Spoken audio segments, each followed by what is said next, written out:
and so forth. Last time I met a senior chief, he was on an LCS, the new kind of LCSs. Yeah, the new one. And so I was talking to him, and he gave me his medal, his coin, His coin. and I said, I want to go aboard one of those ships and take a look at it. He says, you're on. I'll get you on right away. I haven't heard from him either. That's all right. Well, you're going to get a lot of fans today, people that are going to be interested in hearing your story. And I'm excited to have you on. Austin, are we live? We are live. All right. Yeah. All right, Mr. Gil Nadeau. How old are you, Gil? I'm fine. How are you? I'm doing very well. How old are you today?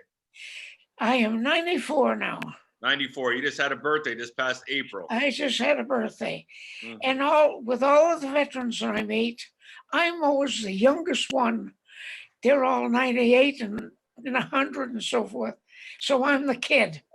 You're a baby. You're a baby. A lot of them, like yes. Some of these guys are saying, like, oh, they're like 99. Or Francis Turner, who just turned 101 years old on the 29th of April. He said, oh, Gil Nadeau, to be 94 again. Well, how about that other one there? That Indian from Point Loma. He was 103. Oh, yeah, yeah. And forgot his name. Ray Chavez. Yeah. And Andre and I were going to go and take him out for lunch.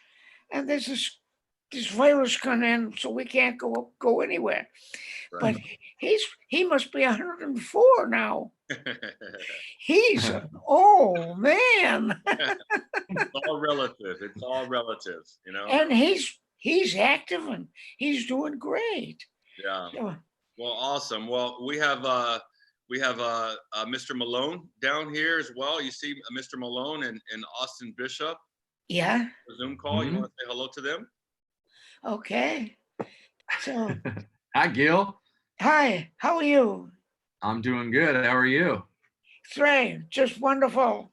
Wonderful. We got Officer Malone right there. Officer Hey, Malone. Gil, good to see you again. The last time I saw you was when we were in San Diego for the San Diego program and then the benefit. And yeah, that's right. I remember you. Yeah, we had a good time, huh? We definitely had a good time. And Mr. Malone was taking good care of you in Normandy for the 75th commemoration with POTUS, with the with Trump and the commemoration. How amazing was that, huh? Was that fun? Yeah. Let's see. Were you the one that pushed me in a wheelchair in Normandy? I think we all did at some point. Oh. I was just wondering. I was after the ceremony, if you remember. Yeah. We all rallied back at the bus and we were counting all the heads on the bus. We're like, man, we're missing one. Who are we missing? Who are we missing? And it's Gil. So we had to go back in the crowd and find you. And I found you over by, I think it was by the bathrooms, and you had all the sailors around you. You were holding court. Yeah. Well, yeah. It's fun. It's fun now to go and meet the old guys and listen to them, and even the young sailors. They want to know about the experience, how it was, and I don't mind telling them. But it took 40 years after World War II before I even mentioned my stuff. Isn't that weird? Now I don't mind.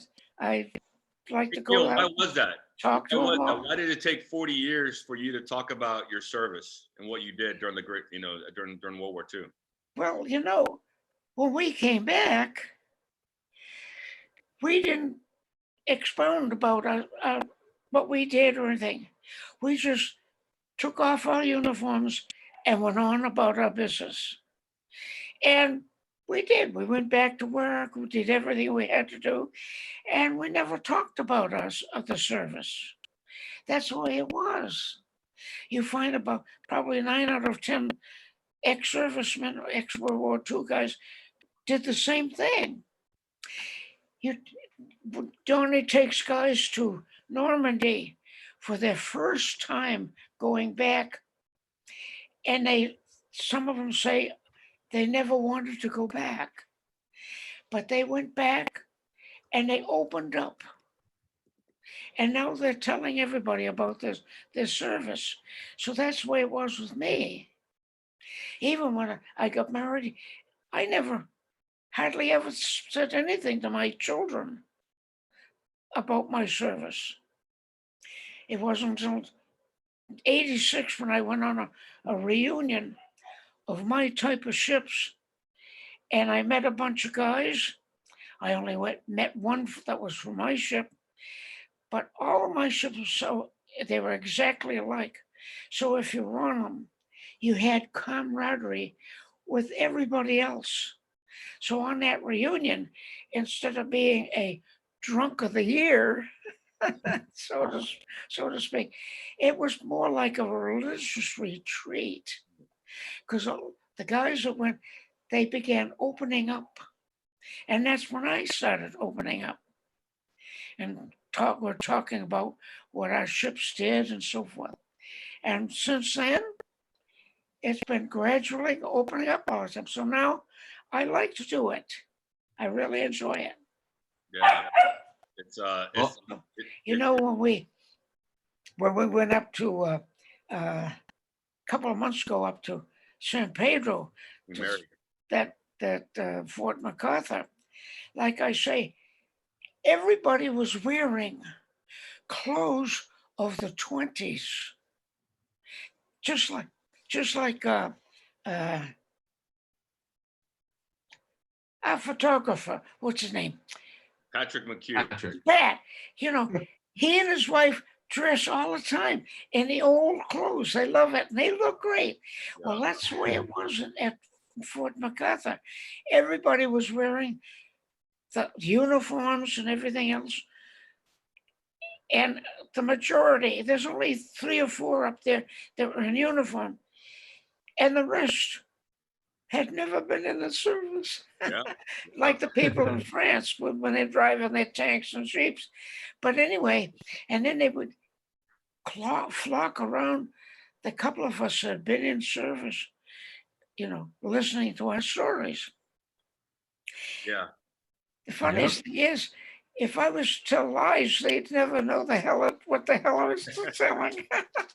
Yeah. So we took. I'll show you a picture Yeah. of what he's talking about here. Yeah. So we took Gil up to. Oh yeah. There it is, right there. Yeah. So this is the air raid at San Pedro. It's the LA air raid. And, Yeah.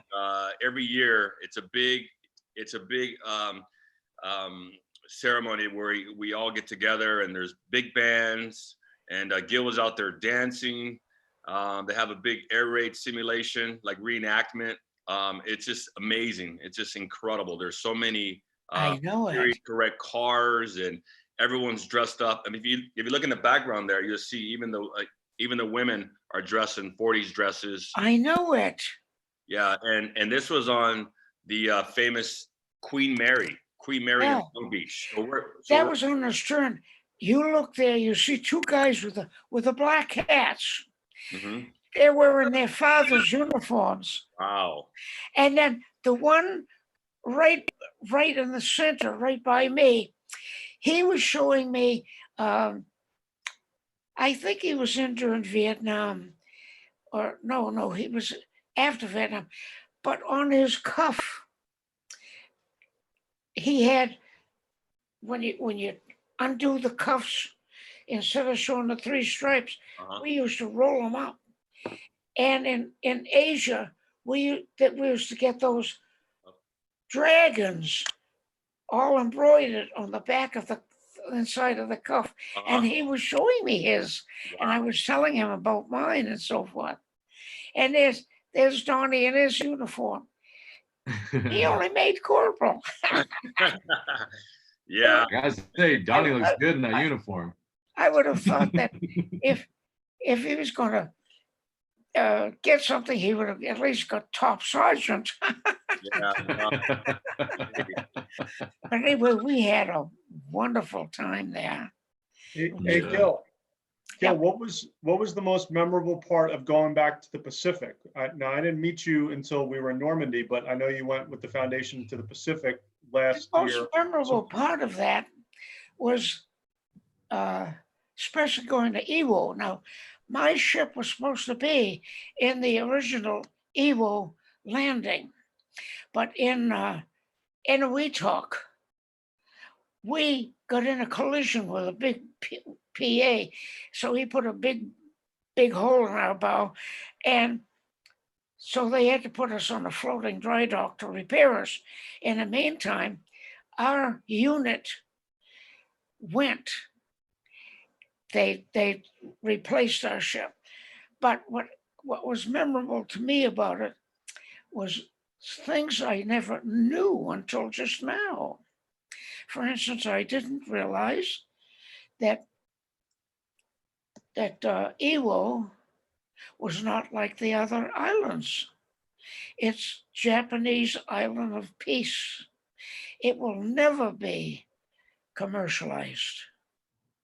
And it was just a bare island.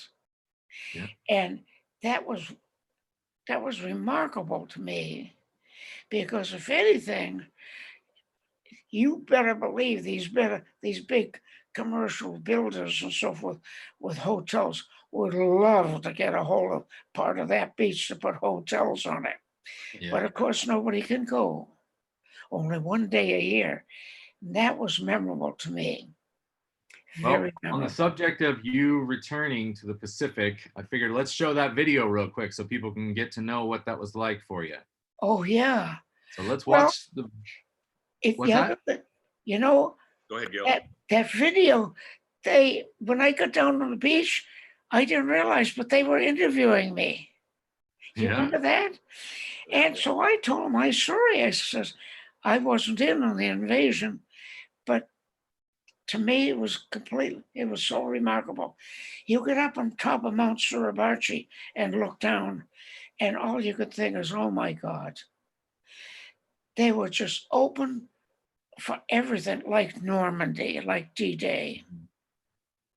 And that had to be hell for the guys landing.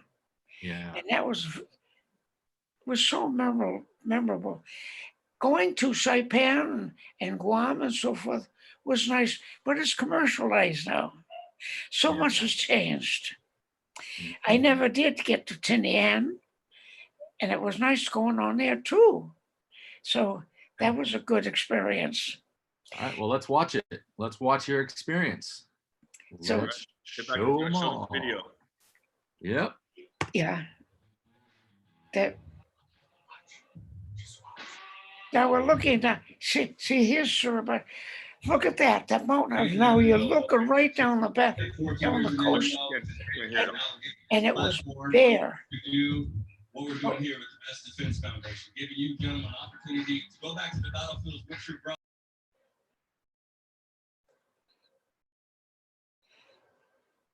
There you are. That was taken by Pat and Saipan. We went to the pier one night with Andre, and he took those pictures. And Dean, he's a hell of a nice guy. Yeah, we can't There's hear. Andre, Hey, Austin, we can't hear any volume at all. and there's Rondo.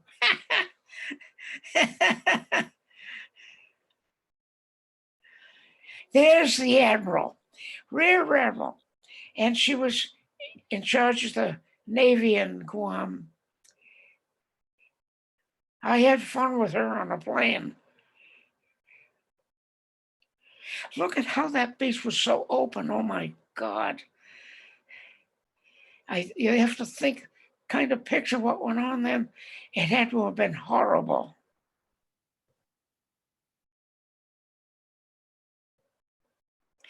And all these young Marines and the female Marines. Oh, there was the guy from Japan. Yeah.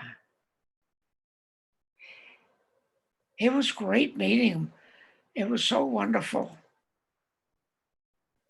I guess we couldn't hear that. Is that what I'm hearing? No, you can't hear anything, but it's great because Gil's been narrating the whole deal. Like just I was there.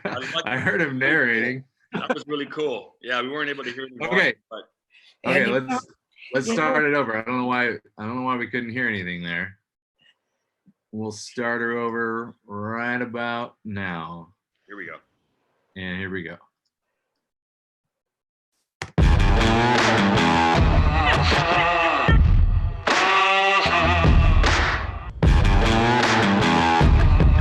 Make it to the NFL was a dream come true.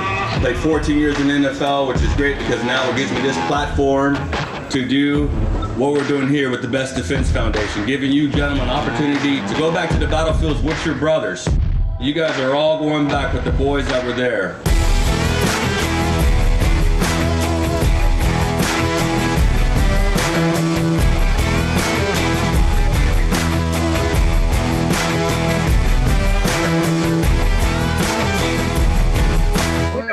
Those sailors on We heard it great, but we couldn't see the video, Austin.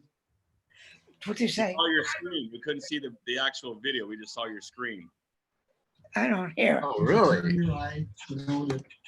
Oh, man. Okay. Come on, Austin. We're going to get it. We're going to get it. I don't know. Okay. I'm getting some text messages from around the world right now. Said, hey, what's up with No, Oh, my gosh. Okay. on Okay, the, oh, here we starting it go. over. You Yeah. see the video now. Yeah, we see the Yeah. video. Make sure we hear it. Okay. We're going. Yep. We are going then.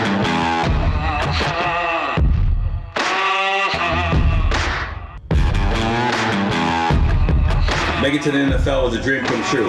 Played 14 years in the NFL, which is great because now it gives me this platform to do what we're doing here with the Best Defense Foundation, giving you gentlemen an opportunity to go back to the battlefields with your brothers. You guys are all going back with the boys that were there.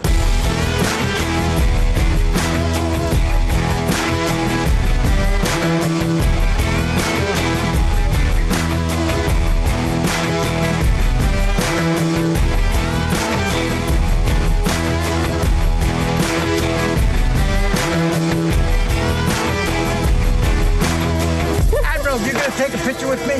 Sure, absolutely. Brings a tear to your eye to know that, you know, we're being remembered. This is for all the guys, not just for me.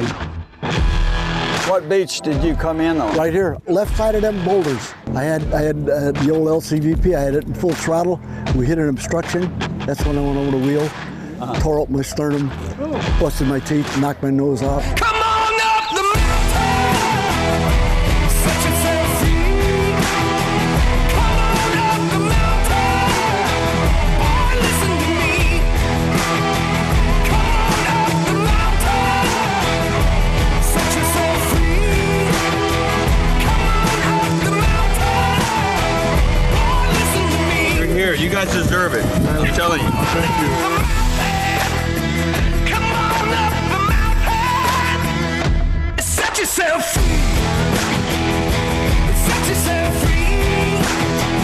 Come on up the mountain, boy, listen to me.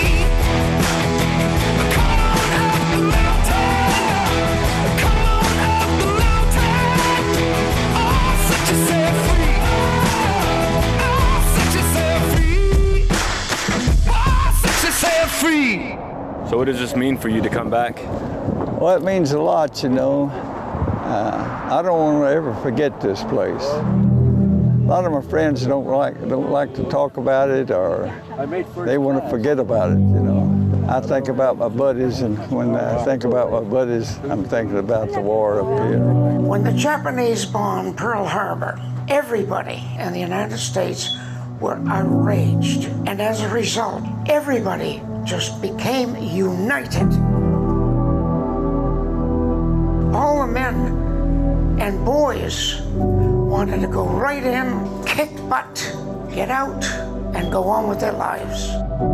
There was nothing there when we were here, and there were coconut trees all along the shoreline, and there were pillboxes. If you left for overseas, you had to be able to swim 75 yards. I couldn't even do that. I learned to swim here. That fresh, clean water. I learned to swim here.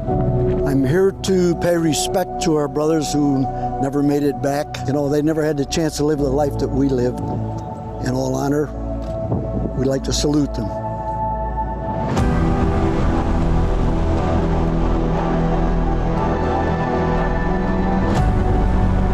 It was the spirit of liberty which gave us our armed strength. We now know that that spirit of liberty, the freedom of the individual, and the personal dignity of man are the strongest and toughest and most enduring forces in all the world. From this day, we move forward. We move toward a new era. We move toward a new and better world of cooperation, of peace and international goodwill. We salute you of the armed forces of the United States, wherever you may be. Nothing's good about war, believe me. It's nothing good about it at all. It's hard to even talk about it today.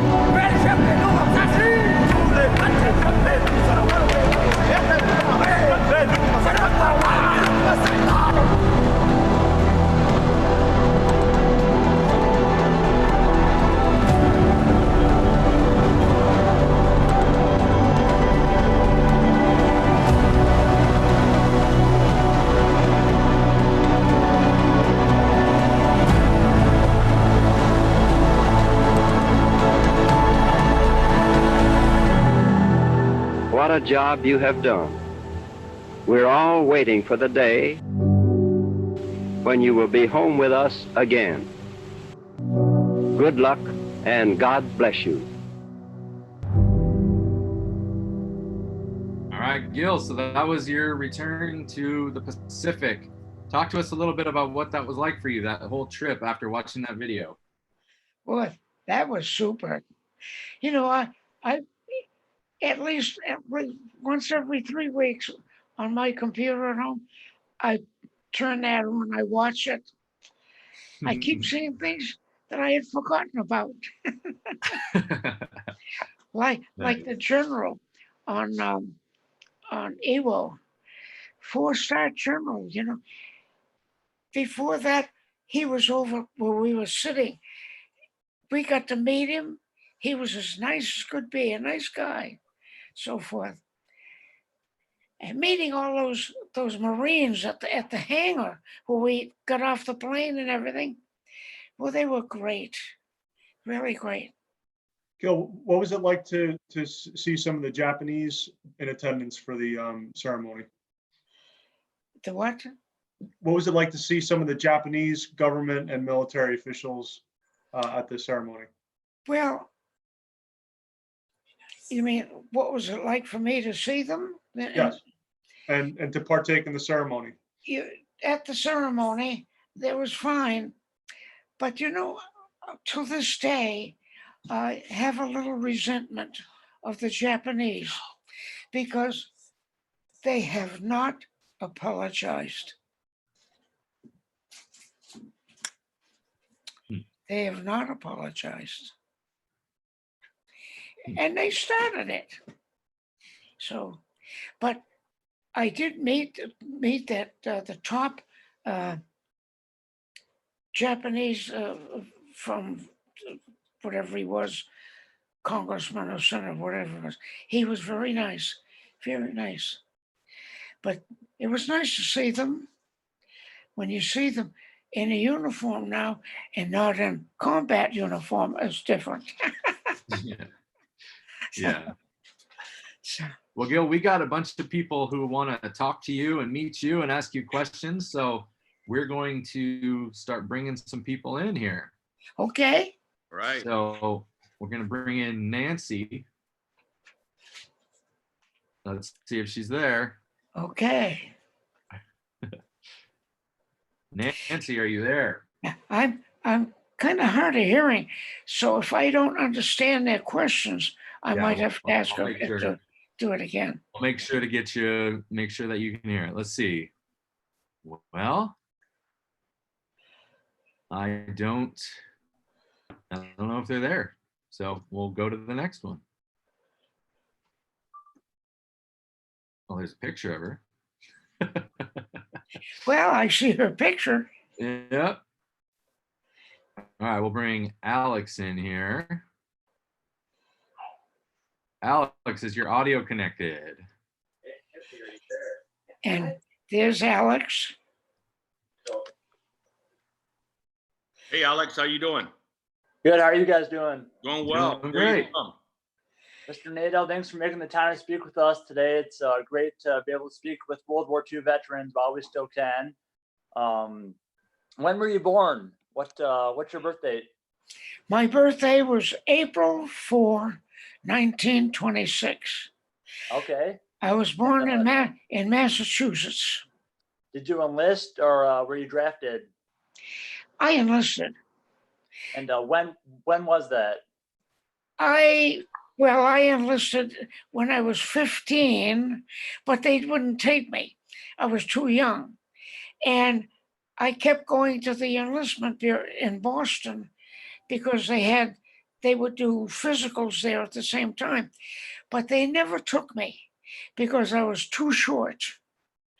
Back in those days, they had height limits, and the minimum height for enlisted in any branch of the service was 5'2". If you were under that, you were unfit for duty. And how tall were you? I was 4'10". And one day they let me take my physical because there wasn't anybody there at the recruiting office. So I come out and the medics, the corpsman said to the recruiters, they said, he's in better shape than 80% of the guys coming. So I looked at the recruiters and I said, so let me go. And they thought about it. And a couple weeks later, it had just turned 1944. It was January, first week of January. I got my letter of acceptance because my mother had already signed papers, And so they sent me to New York for boot camp. And that was the first week of January. And I was 16 years old, 4 months shy of 17. And when I got to boot camp, the second day, it was Sampson, New York. The second day, going through the physicals with nothing on, of course, that's where it was. They put me up against the wall and they had a framework for height. And it started at 5'2", and I was 2 inches under the framework. And it shut down all the physicals. All the corpsmen came over. They were laughing like hell. They thought it was funny. I didn't think it was funny. I wanted in. But what they did was they took a jumper. They brought a jumper. The commander, the doctor in charge, talked to the corpsman, just tell them what to do. They brought me a jumper and I had to put that on. And they put me back up against the wall and I see another corpsman coming with a camera. And 2 corpsmen slammed me up against the wall and one said, don't stand on tiptoes, which I didn't. They lowered the board. And when it said I was at 5'2", they took my picture. And all the years up until 1955, I had been recalled twice. In 55, when I got out, I still had the ID card. It was like a license. It was a picture ID card. The regular ID cards had no pictures. And anytime anybody questioned me, whether they were enlisted or officers, I would immediately take out the picture Navy ID that said 5'2". And so I never got dishonorably discharged. Okay. After the war, even, of course, I had got had medals and so forth. If they had found out, they still would have given me a bad conduct discharge, and they would have stripped me of my medals. Wow. But after 55, they changed all the rules. And now, for officers, for instance, their minimum height was 5'4". After they changed the rules, heck, you see officers at 5 foot. I go to different functions. I'll meet a commander, 5 foot. All right. And to think I could have been dishonorably discharged at 5'2".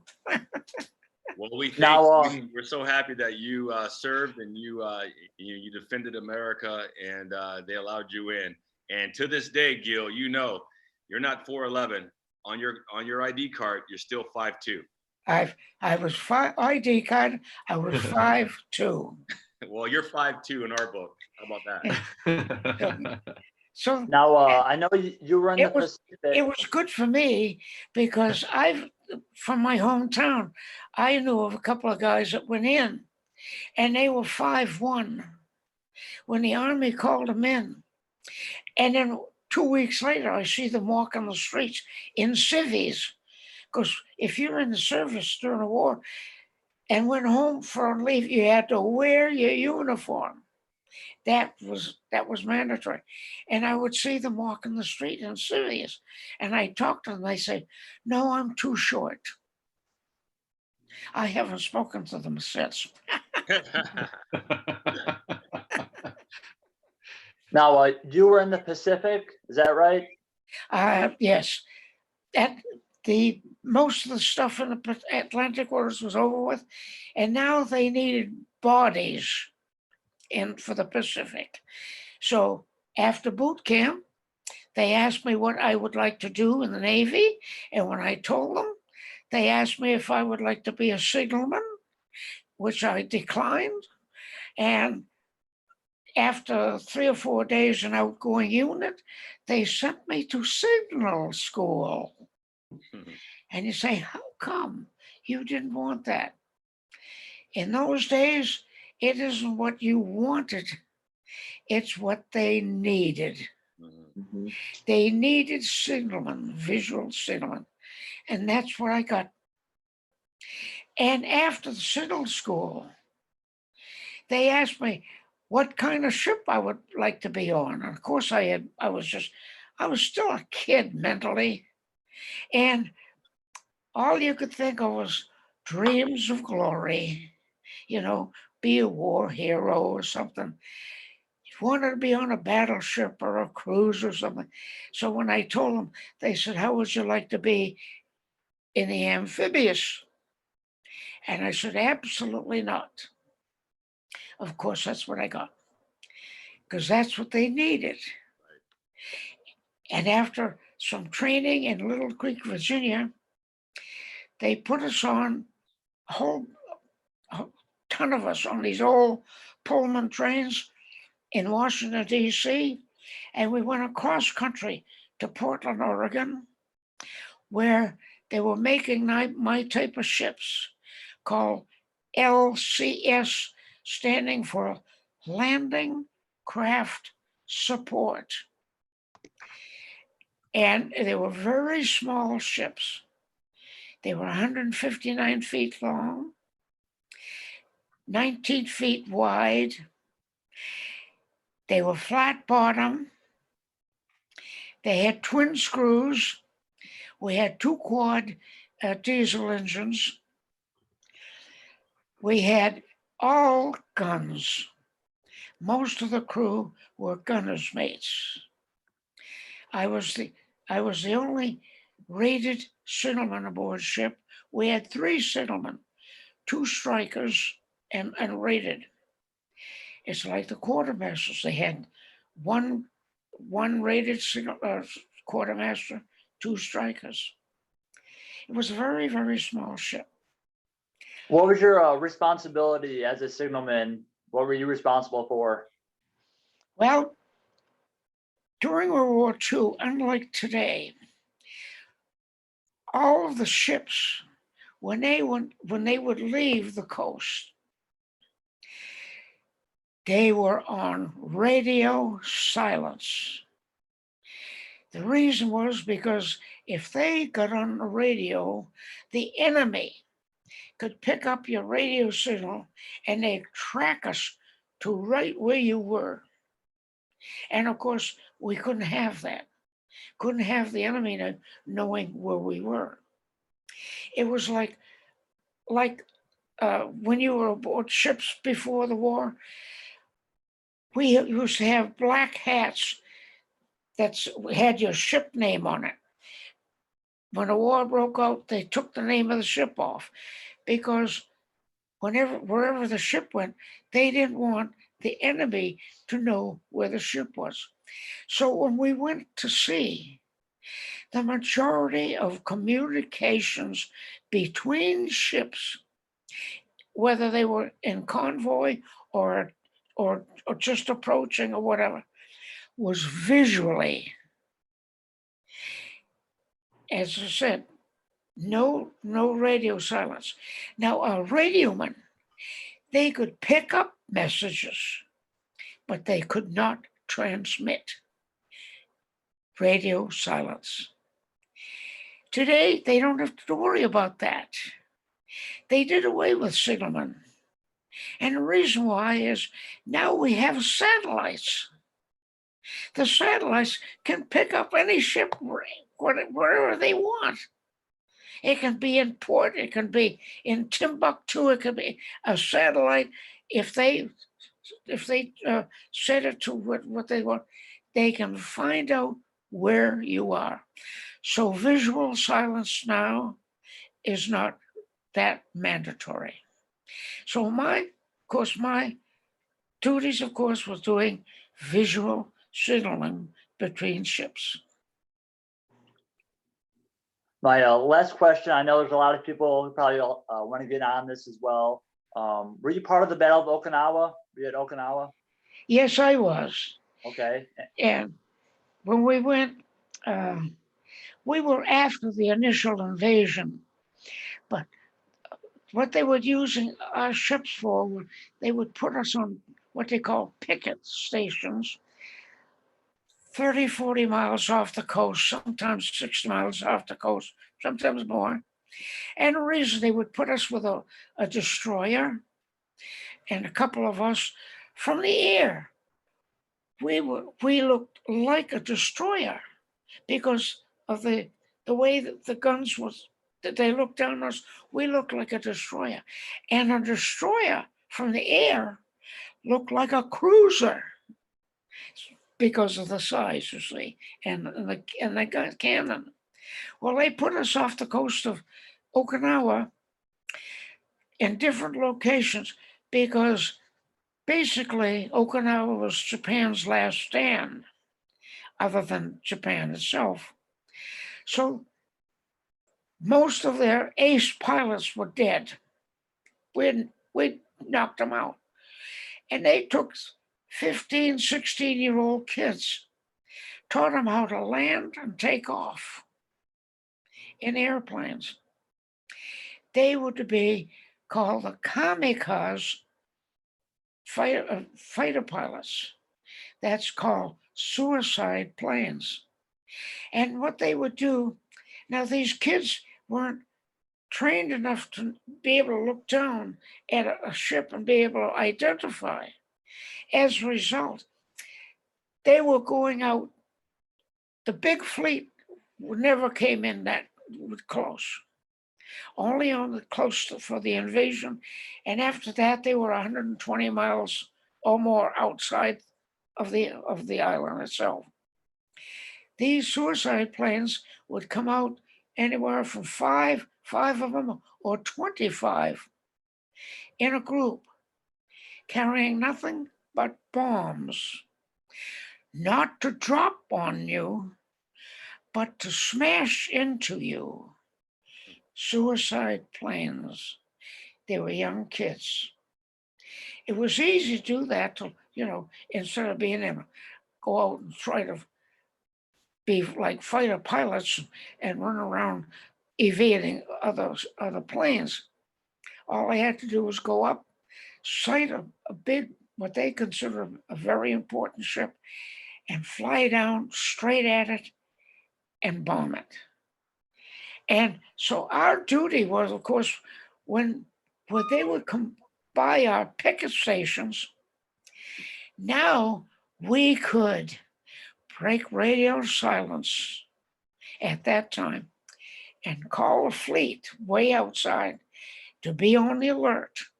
So they were on battle stations instead of calling battle stations upon sight. As a result, though, these young kids couldn't identify the type of ships.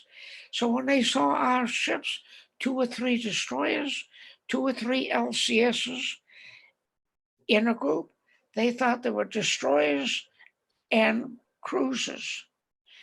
Down they came. And it would be nothing but air battles with them. I know we never shot a plane down. Our gunners were really great. If any of them had come close, we would surely would have knocked them down. But at Okinawa, we lost more ships and men at sea from those suicide planes than the rest of the Pacific battles. People don't realize that. But it was because of the things. What they used our ships for, then if we would see a destroyer get hit with 1 or 2 of these planes, we would go over to them. We had firefighting equipment aboard. We were very low ships. I'll tell you how low we were. When you're standing on the outside deck and you look down at the water, suppose it's flat, there's no waves, just flat. From the top of the deck to the water was 5.5 feet.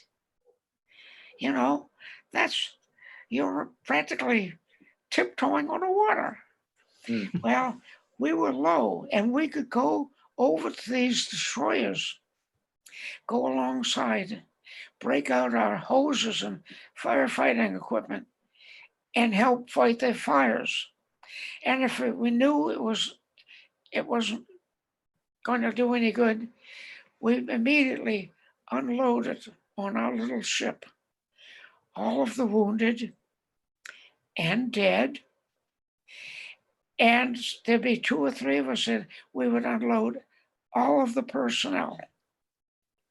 And then we would watch the destroyer sink. Wow. That's what we did. Wow. And then we would go in and take these wounded and all the people back to the shore. Of course, at that time, the beaches were established and they were only fighting inland. Okay. So that's basically what our ship did at Okinawa. Wow. Very interesting. Thank you, Gil. Well, Alex, thank great you, Alex, for question. Thank you joining very much us. for your No question. problem. My pleasure. Thanks for the time, Gil. I appreciate your service to our country and your dedication to ensuring our freedoms. Thank you very much. Okay. Yeah, Alex, send us a DM and we'll send you one of Gil's card. Yeah. That we do for him, and on the back is a little bio, and we'll send you one of these cards. All right. Thanks a lot, guys. Take All right, care. thanks a lot. Thank you. All right. Hey, Alex. Okay, see you later. Pretty cool, huh, Gil? Pretty cool, People huh? just come in. Yeah, that's Ask you neat. questions. That's really neat. So, All right, let's get another one. Let's get. Got somebody coming up next. did Nancy come on yet?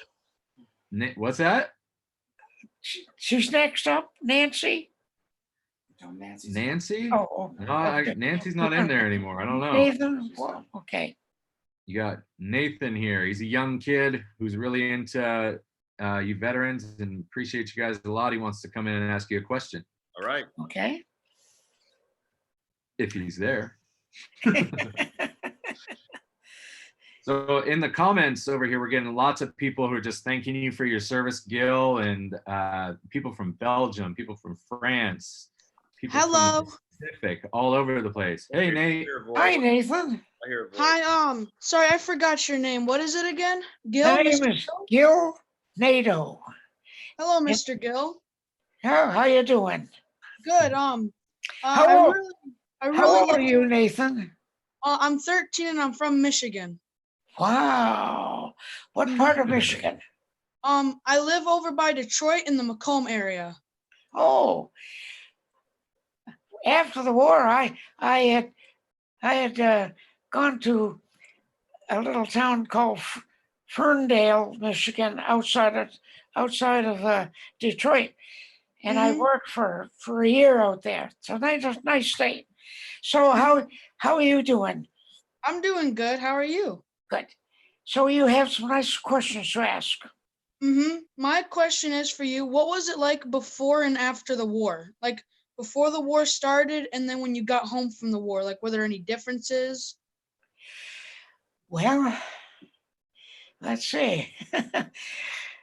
I can tell you that before I went in, the war was already in progress.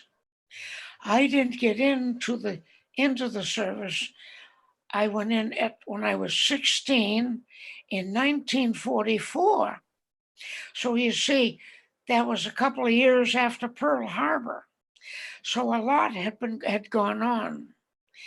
But my life before was, of course, as a civilian, and things were very, very austere during the war.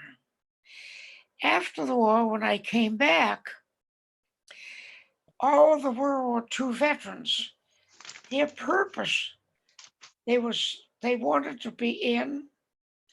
go in, and like I tell people today, we wanted to go in, kick butt,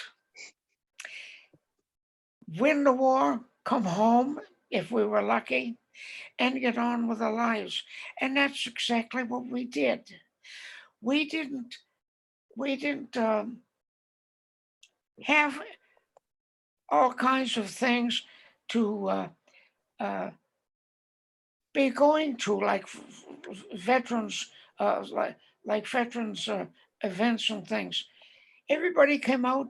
All they wanted to do was to get out of their uniform, put the uniform away, and get on with their life. And like I tell everybody, I very rarely talked about my World War II experience, and took 40 years later before I start telling about my experiences. We did not dwell upon it. But after I got out of the service, the one great thing they did for the veterans foreign war, they've got the government to create the GI Bill of Rights, where we could go to college for free, all the veterans. And so I went to college twice, but each time I went, the first semester I was in college, I got recalled into the service. So I never did get an education. But after the service, after I became a complete civilian, no reservist, then I decided I would start from the bottom of whatever I was going to do, start from the bottom, work myself up to as far as I could to the top. I moved from New England, where I lived, I was Massachusetts. I had gone to Detroit for a while, and from Detroit, I moved to San Diego, California. That's where I live. Yeah.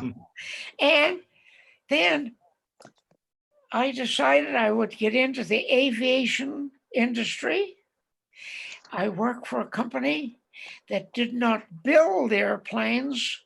They built component parts of the airplanes. And I started at the bottom. You couldn't get any further down other than being a janitor. And I worked myself up to being a manufacturing engineer senior.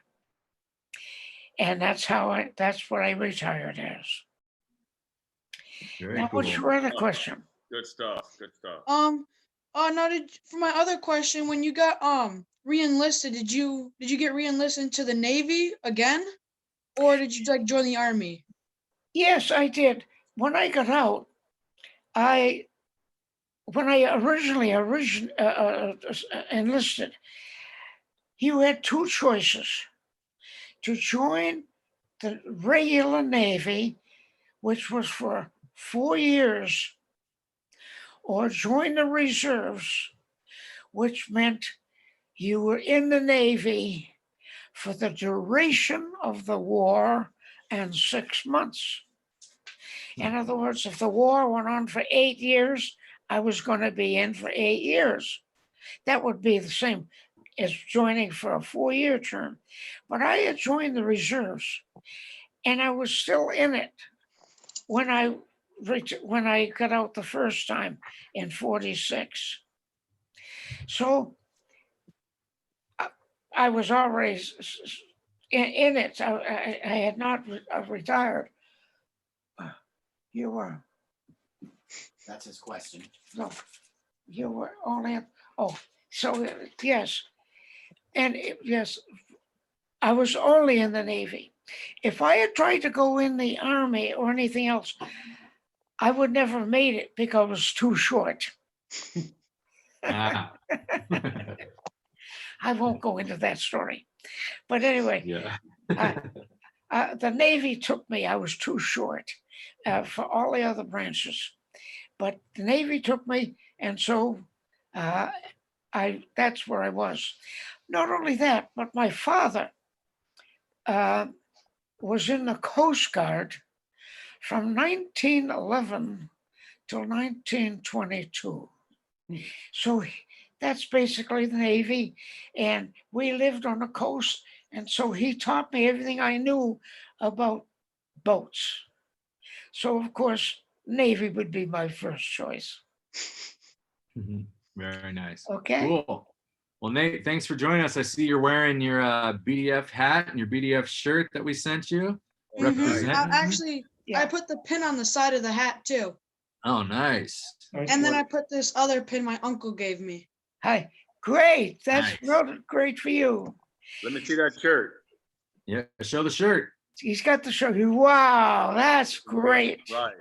Nathan, my little suggestion for you is be smart. In school, don't horse around. Study. And if everybody says you're a book nerd, say yes. Learn and be a good student. Good advice. And be a Good good advice. man. Nice talking to you, Nathan. Nice talking to you too, Mr. Gillenham. One last thing, thank you for serving our country. You are very welcome. That's awesome. All right. Bye, Nate. Bye, Nate. Bye, Mr. Austin. Bye, Mr. Donnie. Bye, Mr. Mike. See you All later. right. Good kid, huh? These kids are so polite. Yeah. They're being raised well. You know? Yeah. This is the future. sure. You know? Kids like Nate are the ones that are gonna push the the baton forward for our nation and for the rest of the for the rest of the world. So All right, we got Barbara here. All right. this is Barbara, you're in. Hi, Gil. How are you?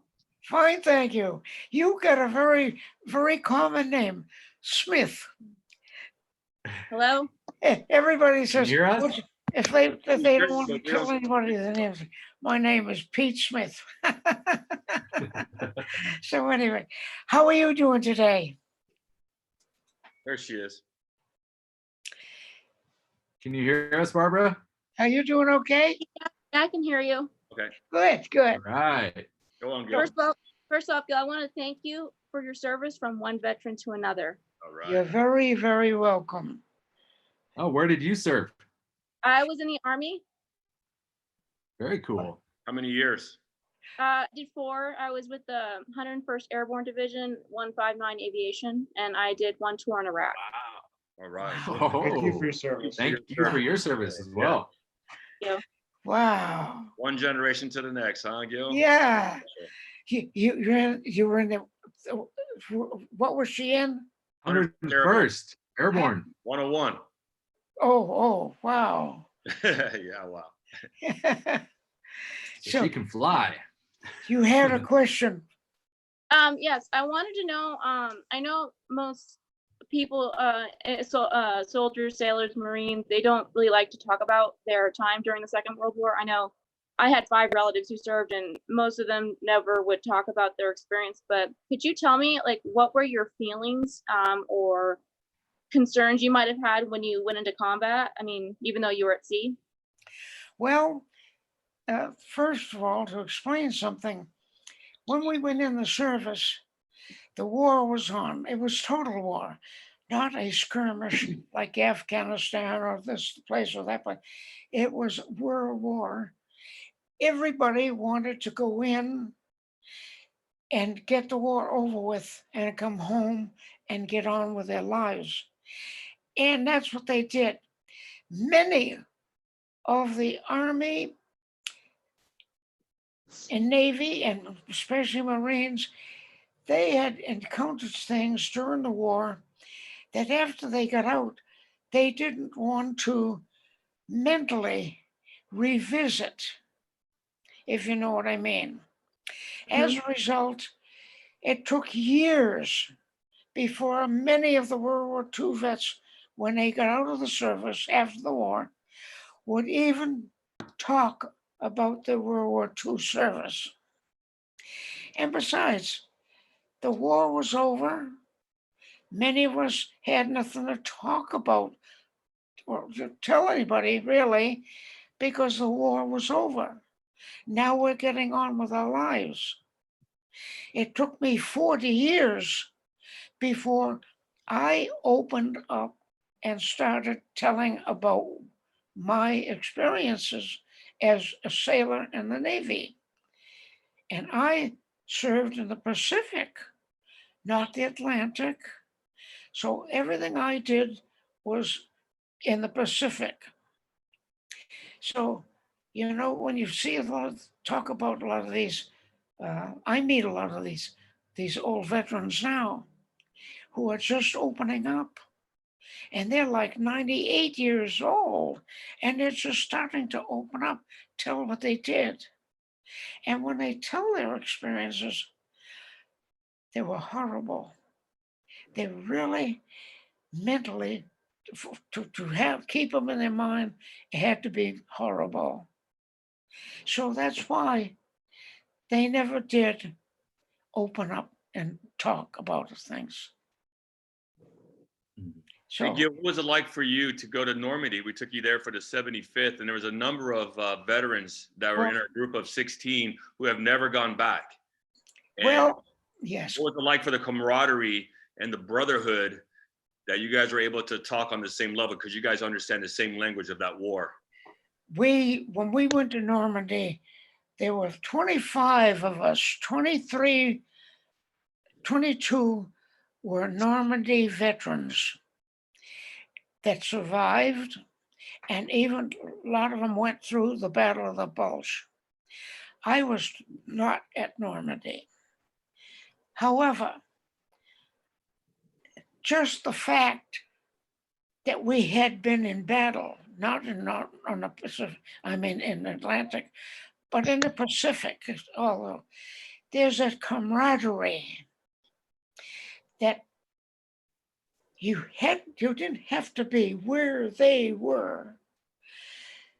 You all had that feeling that you all knew what it was all about. You had seen things. It's like they say, been there and done that. So going to Normandy and visiting all these guys, to me, it was just the greatest experience of my life, because at the top of the hill on where the battle was Omaha. is the cemetery. Mm-hmm. 4,880 were killed that first day, and there they were buried. And when you look at them, you couldn't help to have tears in your eyes. And then everybody, all these World War Normandy soldiers I was with, they all had Purple Hearts. They are the heroes, the living heroes. One of which, what I is a very good friend of mine. His name was Tom Rice. He was an airborne. He was a parachutist. He ended up with 3 Purple Hearts. Several of these other guys, 3 Purple Hearts. Hey, your heroes are those that never came back. Your living heroes are those that came back, had been wounded 1 or more times. And you look at these guys and you say to yourself, wow,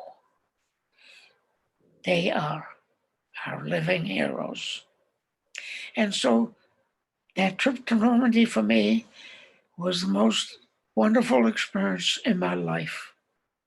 It topped the Pacific tour that I took because of what we seen and what we got to really understand. Other than that, What about all the people? All the people that were there? all around the world. Pretty special. it was amazing. Yeah. People here in the United States, they'll see me with my cap on, it'll say World War II. And they'll passing by and they'll say, thank you for your service. A lot of times it's just lip service. They're just saying that. But over in France, when we would go into town, there would be hundreds and sometimes thousands of French from old people, 2 and 3 generations down to little children, and they would separate and let us veterans walk through, and they would thank us and thank us and thank us. And they really meant it because they understood what it was. They had to live with the Germans, and we liberated them. And here in America, we didn't have any fights on our shores. So they didn't have that same feeling. So when our guys came back, our little towns or somewhere, they would have a parade for us, say thank you, and that's it. It's different there. Those people still remember and appreciate it. And when they said thank you, even the little kids, they'd say thank you. Boy, that meant so much to us to see that appreciation. They truly appreciate you. Yes, it was really wonderful. That was quite a speech there, Gil. Yeah, no, that was I really. felt like I was at like a commemoration event there. I Like, know. So, Gil, I used to work for the Department of Veterans Affairs, and from time to time, I would have World War II veterans come in, and I always took time out of my way to talk to them because a lot of times, many of them were in nursing homes, and when they would come in, I would be their company for the day, even if it was just for like 5 minutes. But I'm sorry, I'm getting teary-eyed here. Right. But, you know, I do agree with you is that people who were in Nazi occupied countries do appreciate their freedom more than we have because we, like you said, we've never known occupation. Yes, that's true. Yeah, Barbara, you're 100% right. Sorry to cut you off there. And, you know, we're going to have someone come on from Normandy, someone that is French, that grew up in France, Yeah. you know, and you talk about being able to understand the history and pass it on down. I think she's going to join us right now, Mag. And I know you remember Mag. What's that? So before my grandfather, well, I wasn't able to be with my last grandparent who died back in 2005. He was in the Army Air Corps and he served over in Europe. He served over in North Africa and Italy and some parts of Germany, I believe. But I do remember him telling me that he, every time, I mean, I could sometimes tell when he was thinking about it, because he would, at least when I would go visit him, he would start tearing up. I could tell he was thinking about the people, his friends who were killed over there. And he said, I remember one time, I guess he didn't realize he was saying it, but I remember him saying that he would see the white crosses or the Star of David's, you know, that they would bury when they would bury the bodies over there temporarily. He said so many dreams were lost. Yes, that's true. That's true. Yeah. And you know, the guys coming back today, that especially the Marines and the soldiers and that hit the beaches and saw all of this really bloody warfare. A lot of them that we talk to, they're still saying to themselves and they say to everybody else, I don't know why my buddy died and not me. And you know, being in the position you are, and you get to talk to these veterans, do you get to hear their stories too? Do they tell you? Yes, I actually, some of them were actually, some of them were like resistance members who had actually joined the U.S. military, just because they had managed, because, you know, back in 1940 when their countries were occupied, many of the 41 or 42 managed to get over to England, and they would say, you know, hey, the Americans were over there, the British wouldn't take me. So, you know what? The Americans were willing to take anybody who wanted to fight. Oh, yes. Well, yeah, like I say, from 44 and on, the branches of service, it was an old expression. They needed bodies because everybody was expendable. Like my little ship was a very small ship, only had 71 men on it. And the type of work we had to do and so forth, we were called expendable. If our ship suddenly got bombed and blown up, it's like some of them did, and all the men lost, that was it. Oh, well, we replace you. And so, you know, when you're in, you're not thinking of yourself as expendable. But you get that impression every now and then, and you think, okay, is it my time or not? But when you get to meet these guys, it must be great to be able to hear their stories. If they It's fantastic. Yeah. Well, they're willing to tell me because you know, like a lot of times I'd be standing there taking their vitals, and they say, "Oh, you're military, aren't you?" Just by the way I was standing.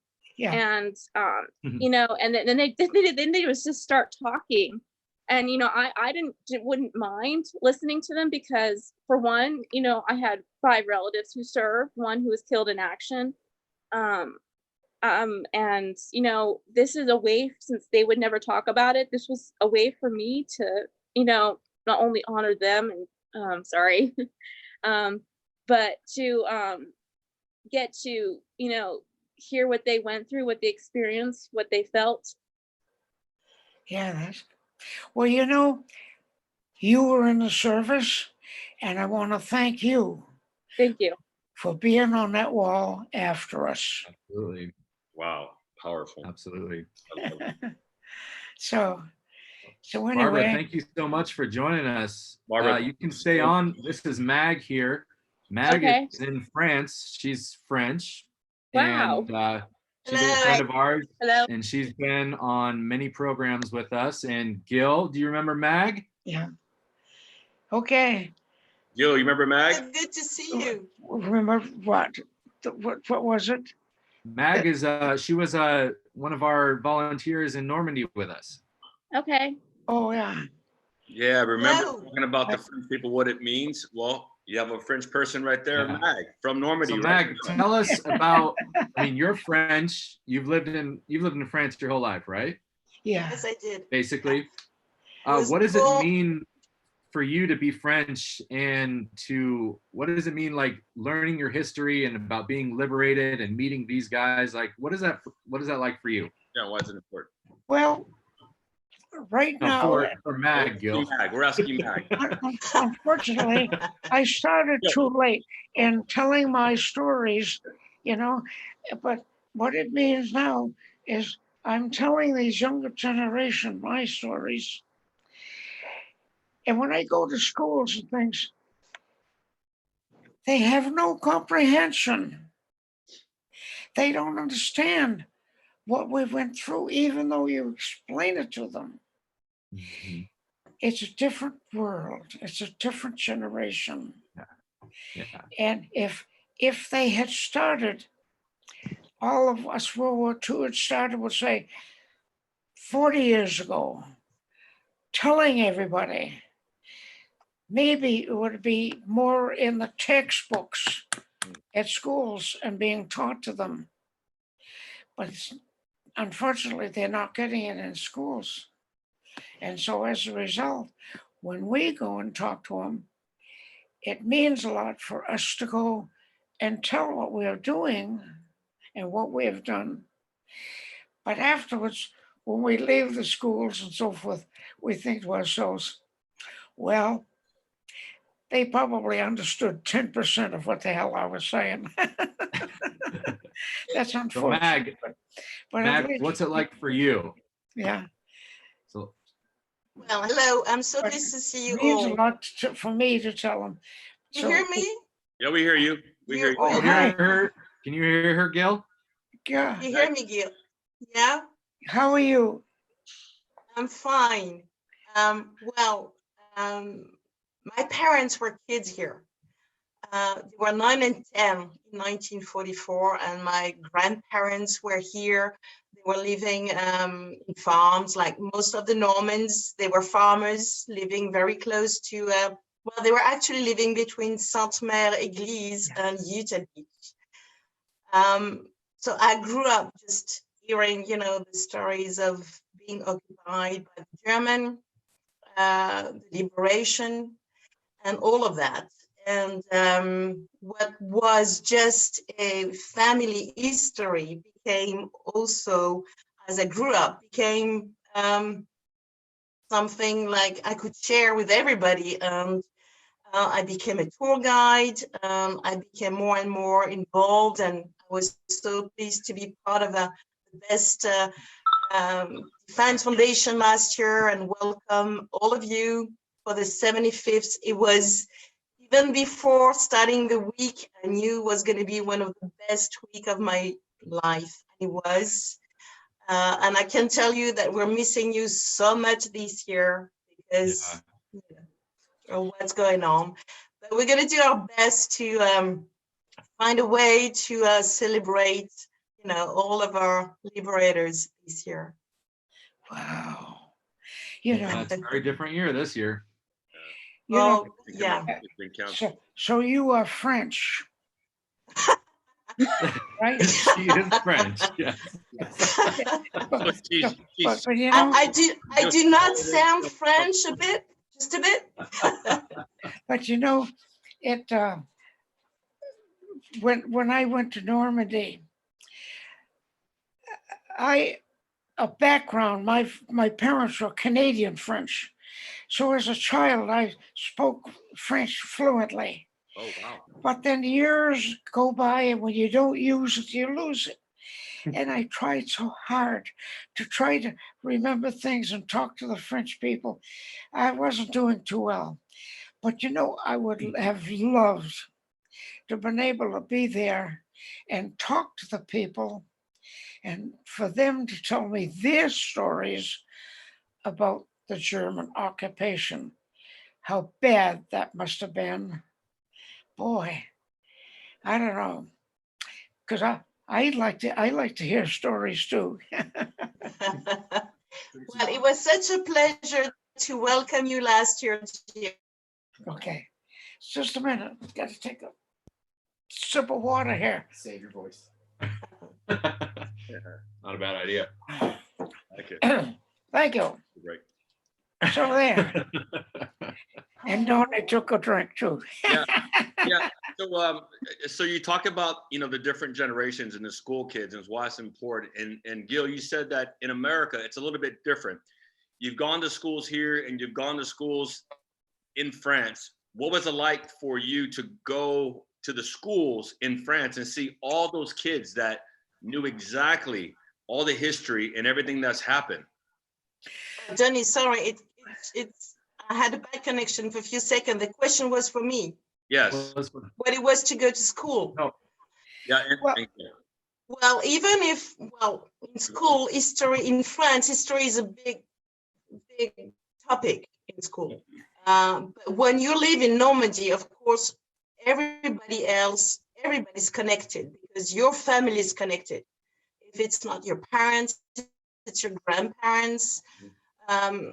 I'm a tour guide, as you know, and I always say that wherever we go, we can knock at any single door and someone's going to tell you a story, about, what it was during the occupation, what it was during the liberation, because absolutely every single village, house, town experienced it in a way. Yeah. So even if, sure, it was important in school, but we also had our personal family history. Yeah. Well. Hey, Barbara, have you ever had a chance to go to Normandy? No, I have not. Do it. Yeah, it's a special place. Life-changing for sure. Yeah, life-changing, and would change the world on that beach. And you can have Mag be your tour guide. Yeah.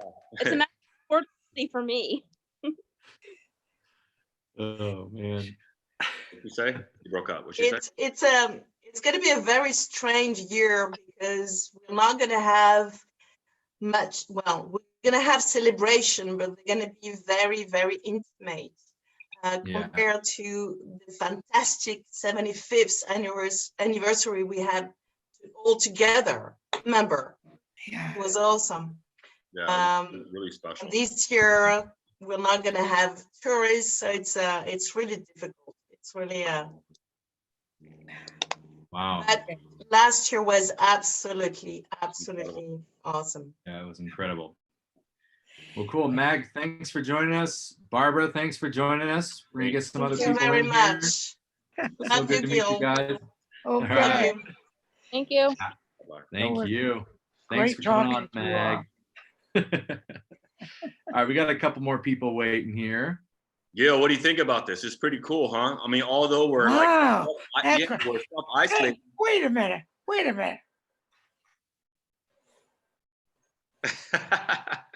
Yeah, this is my quarantine stash. I was looking at just realized that. and I was like, who the hell is that? Yeah. And then your name came on the bottom, and I was thinking, that's Tony Edwards. I was thinking. You just realized you're here, the whole time. I didn't recognize you with that. Oh, man. Who did you think was there? How does Catherine like that? She doesn't like it, but I've never seen it. I mean, 20 plus years. This is like 9 weeks now. That's all I got. Nothing here, nothing there. 9 weeks. Hey, Hey, I tricked him, Austin. He didn't know it was me. Hey, this was wonderful. I enjoyed this very much. Yeah, good. I You wanna talk to some more people, Gil? How you feeling? It's the best thing we can do right now, Gil, because you guys have to stay in your home.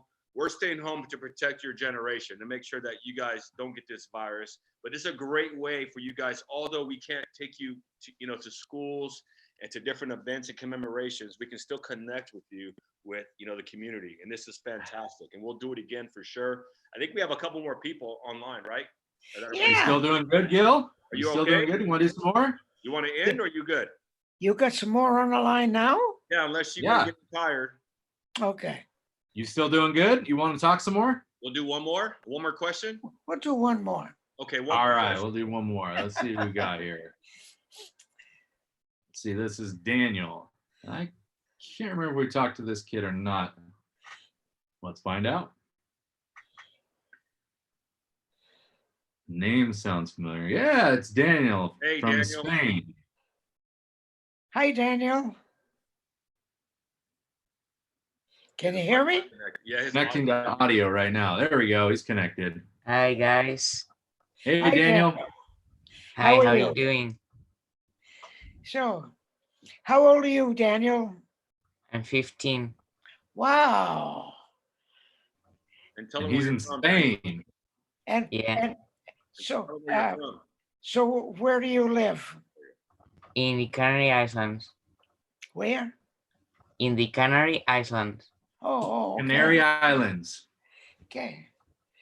So, did you have any questions you wanted to ask me? Yeah, so my question was, what was your reaction when you heard about the Pearl Harbor attack? What was your reaction when you heard about the Pearl Harbor attack, Gil? About Pearl Harbor. Okay. When you heard on the news, Oh. Pearl Harbor. Well, I was still a kid when that happened. I was home, and that came out on the radio that Pearl Harbor had been bombed. And from that moment on, I think everybody in America united and became as one. We were so angry. We were so shocked that anybody would dare to do what Japan did, sneak attack us. They practically wiped out the Pacific Fleet. Everybody knew this. In the meantime, not many people knew anything about Pearl Harbor. That's how it was in those days. We didn't have all of the media, TV, or anything to show you all about the world or anything. And so when you think of Hawaii, all you think of was grass skirts, the hula dances, pineapples, That was about it. We never knew. Most people never knew that it was a big Navy base. And so when the Japs bombed Pearl Harbor, everybody was so mad. The next day, for blocks on the streets, every city and town, there were lineup of men, 2 and 3 abreast, for maybe a block or 2 blocks long, at the recruiting office, trying to enlist to get in the service.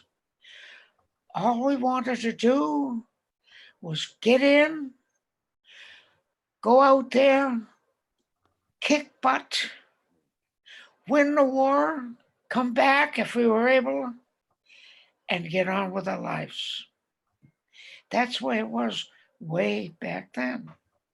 Mm-hmm.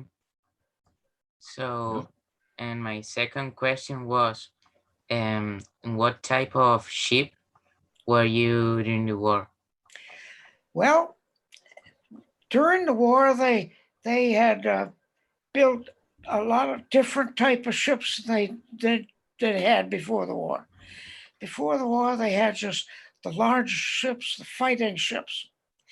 During the war, they realized that they had to have all kinds of ships, big and small. They had to have transport ships to transport people, soldiers and Marines. They had to have supply ships. They had to have oilers to bring fuel around. They had to have amphibious vessels, especially for the Pacific, to go bring supplies, to bring the troops and everything onto the shore of these islands. By the time I got in, it was 1944. I went in January, first week of January in 1944. So the war had been on for several years, but they were still going strong. And anyway, after I got out of boot camp, they asked me what type of ships I was on. Of course, I was just 16.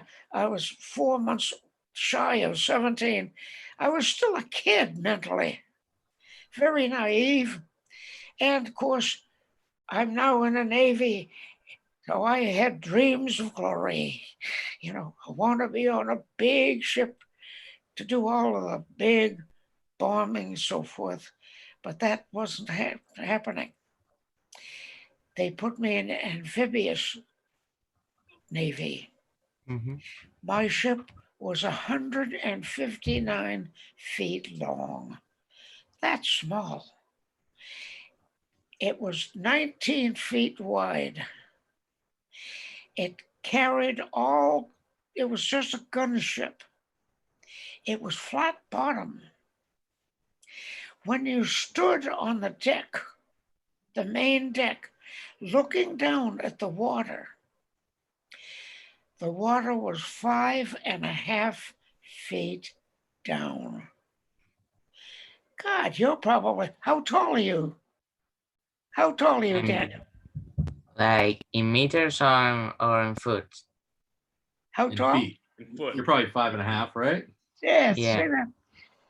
So 5.5. the water was that close to our main decks. Hey, Gil, why don't you grab that photo behind you of your ship? Oh, Yeah, yeah, you can, yeah. yeah, maybe Mark could grab that and Anyway, yeah, just put it close to the screen and keep it still. Go up a little bit. Hold it up. Bring it up. Bring it up. Up. There you go. Right there. Stay right there. see it okay? Did I see it okay? That's it. Yeah. If I can't see the screen. Yeah, you're perfect. Perfect. Yeah, so that's the ship right there. That's the LCS. Is that the LCS 3? That's 45. That's that. 45? 345? They called an LCS L, and the number was the 45. And when up hit that's the conning tower. That was a tower. We didn't have a flat bridge across where the captains and the officers stood around, to command the ship. There was just a tower. Way up top is where the captain of the ship was, the signalman, and during the wartime when we were in action, the gunnery officer was up there. It was open all the time, day and night. And you see that front box there, that box, Yep. that is a gun for the gun directors of this gun. Okay. They were the ones that would take and aim those guns. Oh, We wow. were all in behind it. And so from the main deck, you see that? From the main deck to the water Oh, I was see that. 5.5 feet. Wow. Now, when our job was to work in the Pacific, not Europe. And our type of ships were to go in towards the beaches on the invasion day. We were the ones that were the first going to the beaches because we had rapid firing cannon and we had rockets, not missiles, rockets that once they fired off, they were free flying. And when they hit the shore, they could kill and concussion at 100 feet. But the purpose was to destroy anything close by, landmines and everything else. Any of the machine gunners that weren't in pillboxes and so forth. And we would be within 300 yards of shore when we fired off our rockets. Now, 300 yards, that's 3 football fields long. That's how you think of that. At the same time, after our rockets had been fired, we were still heading into shore. We were not supposed to land. That was not our job. At about 125 yards from shore, that's just a little longer than a football field. We would turn broadside, and with all of our guns firing, shore and everything, we took down everything. Trees and everything came down. We made 2 passes along the beach. And right after that came the small boats carrying the Marines and the soldiers to land ashore. Our job was not to go ashore.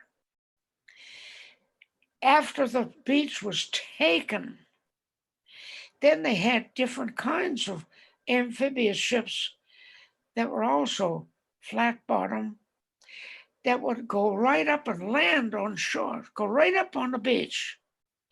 They would land troops, or they had bow doors that would open up. They would take out supplies. They were being bombarded by the shore cannons at the same time. A lot of them never got off that beach. Our job was not to land. Ours was to cruise back and forth close to shore, firing our guns at what we would see or what the Marines would tell us where to fire our guns. That was the job of my type of ship. It was called Landing Craft Support. Today, they have new LCSs. They're called littoral combat ships. My ship was not built for speed. When we were just sailing across the Pacific, we were doing 7 knots, which is about 11 miles per hour. Yeah. And to do the fastest we could go would be 11 knots, which would be about 16, 17 miles per hour. But our engines could only hold that heavy speed for 10 minutes. That's it. So what we call flank speed, the fastest speed, it wasn't, we never used it because we could only hold it for 10 minutes. But that's the type of ship I was on. I wasn't on a destroyer. They were great big. I wasn't on a destroyer escort. They were bigger, longer than us. I was not anything like that. I was in the amphibious Navy. Hey, Gil, talk about, I know you and your family went up to Vallejo last month to go see one of the last remaining of your ships in the Vallejo, right? Can you talk about that and what that meant what it was like for you to go back and see that? Well, first of all, my type of ships, they built 130 of them strictly for the Pacific. They were exactly alike. They didn't operate all together in the Pacific. They were in different units, so forth. So everybody that operated on one of my ships, they knew they did the same type of work. They knew exactly what the ship was. They were so small down below that we had no chairs, no desks, no nothing, just bunks and lockers. So if it was bad weather, we all had to be down below. Otherwise, the waves would just tear us, sweep us right off the ship. And we'd have to go down and be in our bunks. Remember, when I went on, I was 17, and that's where I learned how to be a man. In 3 weeks, I went from a kid, mentally kid, to a man, to an adult. Now, a couple of weeks ago, my oldest son and his wife took my wife and I out to Vallejo, which is just a little bit north of San Francisco. There's one of these LCSs left in the world. It is now restored in Vallejo. It is now a museum. And those ships didn't have names. All the amphibious ships in the world during World War II never had a name, only numbers. So my ship was number 45. The ship that we have up in Vallejo is number 102. And we found it in 1990. It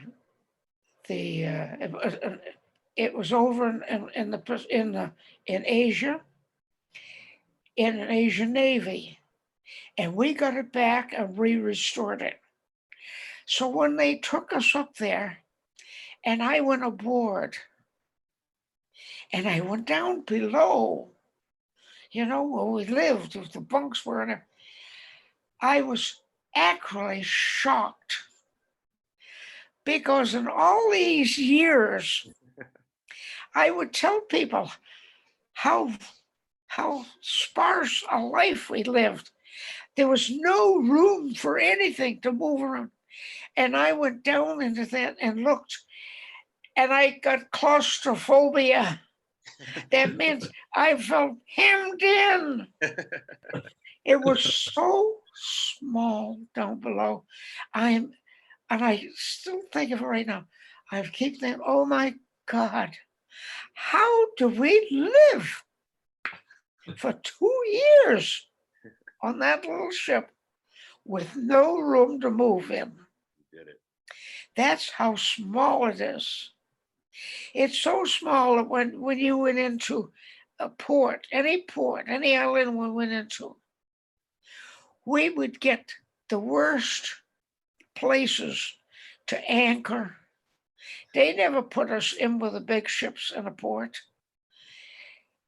And when it came time to get supplies, we were the last type of ships to go to these civilian freighters carrying food for the Navy. And so we were one of the last type of ships to go alongside to get food supplies, which meant we got what was left. And if it was bad or good, we had to take it. And being on a small ship, it has its advantages. On a bigger ship, you have to play by rules of the Navy. It's called protocol. You look that up in a book, protocol, COL. We didn't have to salute our officers every day. We didn't have to say yes, sir, no, sir. We didn't have to wear special, uniform of the day. We wore what we could, day and night. The officers ate the same food we did, and the food wasn't good because when we left the States, our cook had jumped ship, meaning he deserted the ship. He went WWII. He didn't want to go overseas in that little boat. It was so small, And when we go into port, we'd only be there for 3-4 days, maybe. We'd be lucky to get mail. Sometimes our ship would get mail that had been sent 3 months ago. Wow. Take 3 months for us to get mail. I remember my mother would send my hometown newspaper. And I can remember going into Moritai Island. And we were anchored way out. They didn't have all these piers to go and tie up against. We were anchored way out. Now we had, to get ashore, we had a little rowboat. It was called a dinghy. You could get 3 men in it, that's all, and only one could row. And so one afternoon, my division officer came up and says, I'm going ashore. They have a USO show there tonight. Do you want to go in and watch it? I said, no, because you'd get up high up on a hill in these islands, a hillside, to look way down at a USO show.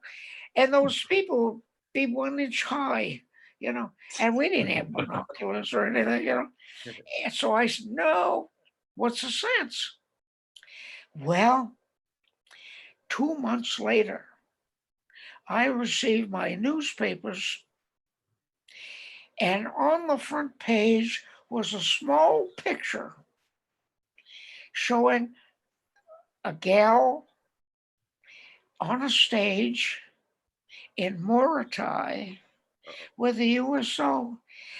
And she was a girlfriend I know from high school.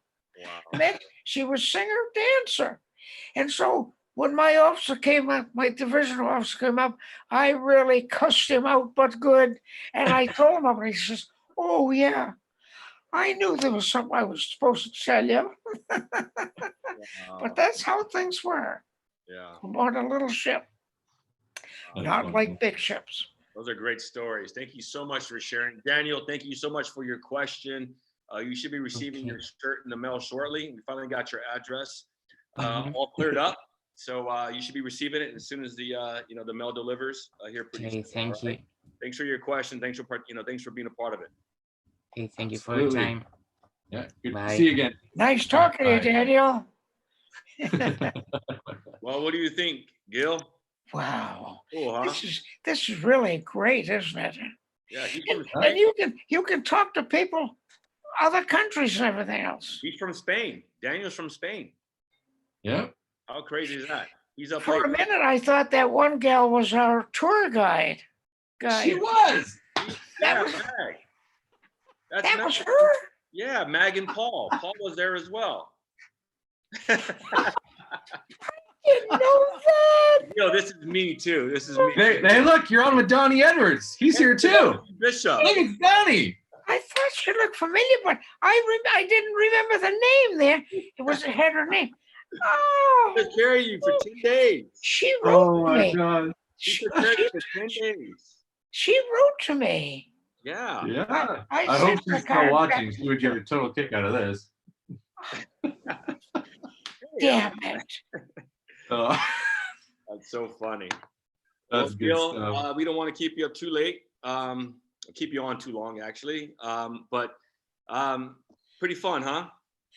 Wow. I enjoyed it very much. Yeah, no, it's good. It's just a conversation. It's a conversation. We allow people to come in and ask you questions, and we're going to keep doing it, and we've been doing it for a month now, and it's been fantastic. We're growing, and we have another one lined up this week.